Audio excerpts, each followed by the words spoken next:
Aturan-aturan dibuat untuk ketertiban masyarakat luas. Biasanya aturan ini membuat larangan-larangan yang lazim terjadi di sekitar kita. Namun, hal berbeda terjadi di Jepang.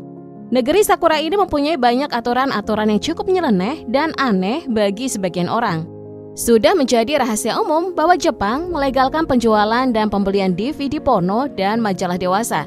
Meskipun bebas diperjualbelikan, pemerintah Jepang tetap mempunyai aturan ketat untuk hal-hal yang berbau pornografi tersebut. DVD dan majalah bisa dijual dengan bebas, tapi harus diperhatikan sensor khusus untuk setiap bagian kelamin dalam adegan yang ada di video atau majalah tersebut. Aturan ini mungkin agak sensitif bagi sebagian orang, tapi ini adalah fakta yang benar-benar terjadi di Jepang.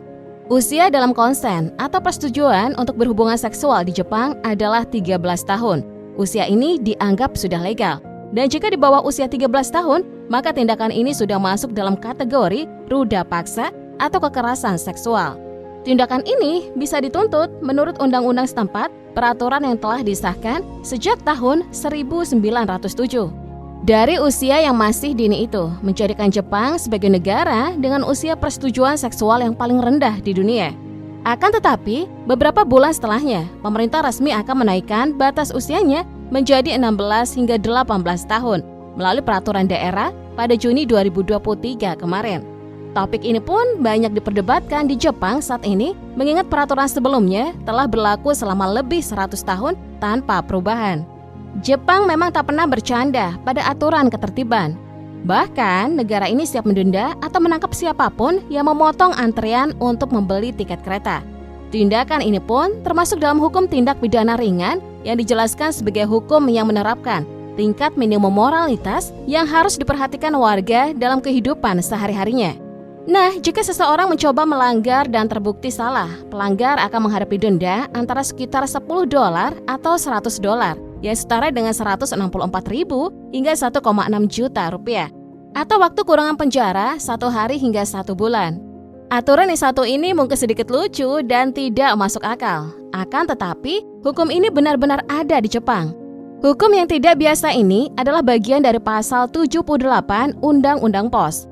Kilas balik ke belakang, undang-undang ini menarik perhatian publik saat tukang pos dari prefektur Saitama ditangkap karena menaruh es krim coklat di kotak surat pada 2006 silam.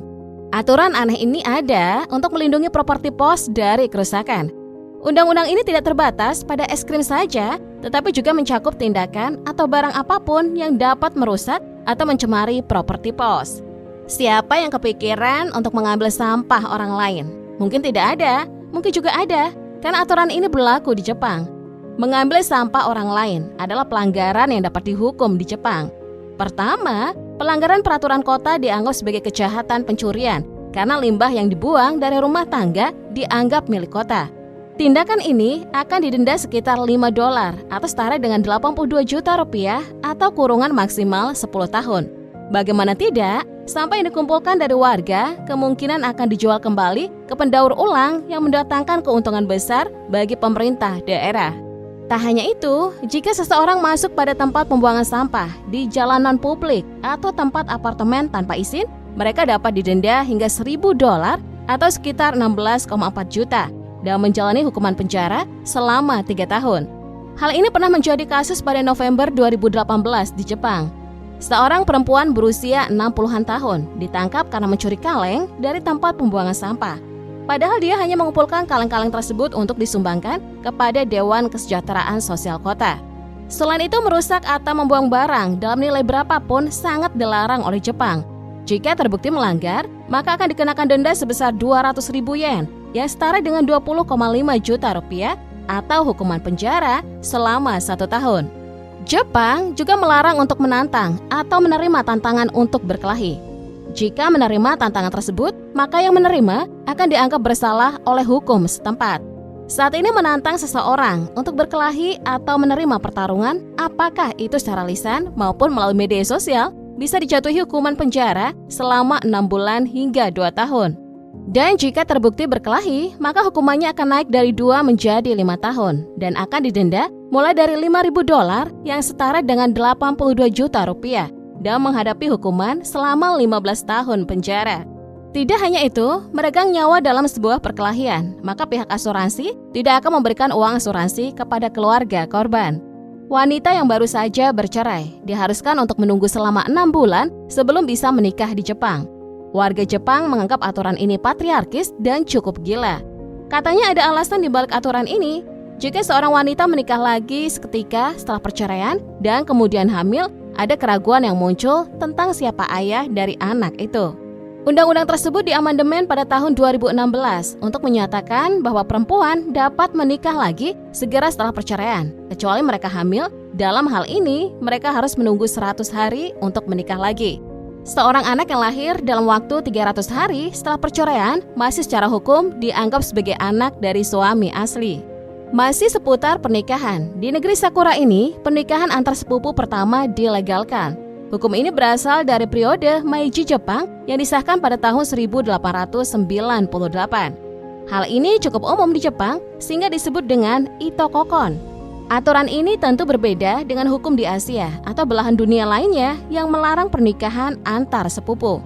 Salah satu alasan dari tradisi ini ialah demi menjaga kekayaan dan kejayaan turun-temurun di dalam suatu keluarga. Bahkan ada banyak orang terkenal dan orang-orang terkenal di Jepang yang telah menikah dengan sepupu pertama mereka. Misalnya Perdana Menteri Shinzo Abe menikahi sepupu pertamanya. Tak hanya itu, 2 Perdana Menteri setelahnya juga menikah dengan sepupu pertama mereka. Seorang bayi yang dilahirkan oleh wanita berkewarganegaraan asing hasil hubungan pranikah harus diakui oleh ayahnya selama masih berada dalam kandungan. Hal ini agar anak tersebut dapat diakui menjadi warga negara Jepang. Jika tidak, ayahnya harus mengakui sebelum sang anak mencapai usia 20 tahun. Aturan aneh juga berlaku pada pola makan warga Jepang. Ikan paus, hiu, dan anjing laut bisa dikonsumsi secara legal di sana. Meskipun masalah ini sudah menjadi kontroversi dan menuai kecaman, kebanyakan orang Jepang menganggap bahwa kebiasaan mengkonsumsi paus merupakan simbol untuk menghargai perbedaan kebudayaan.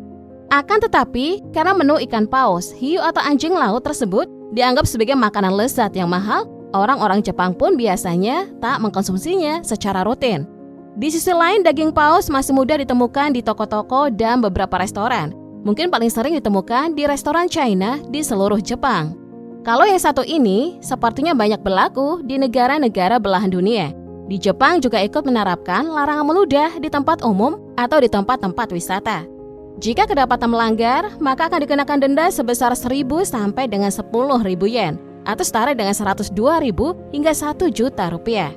Hal ini tentu akan menimbulkan efek domino. Orang yang meludah atau buang air kecil sembarangan tentu secara tidak langsung mempengaruhi orang lain untuk bertindak hal yang serupa. Sebelumnya, Undang-Undang Kejahatan Ringan ini didirikan untuk mempertahankan kebersihan publik dan moralitas publik. Seperti yang terjadi pada Mei 2020, seorang pria berusia 60-an didakwa di Osaka karena meludah di depan toko acar Jepang. Saat ditelisik, rupanya toko tersebut telah mengajukan keluhan terhadap tindakan kekerasan pria itu selama sekitar 1 tahun, dan polisi akhirnya menangkapnya di TKP.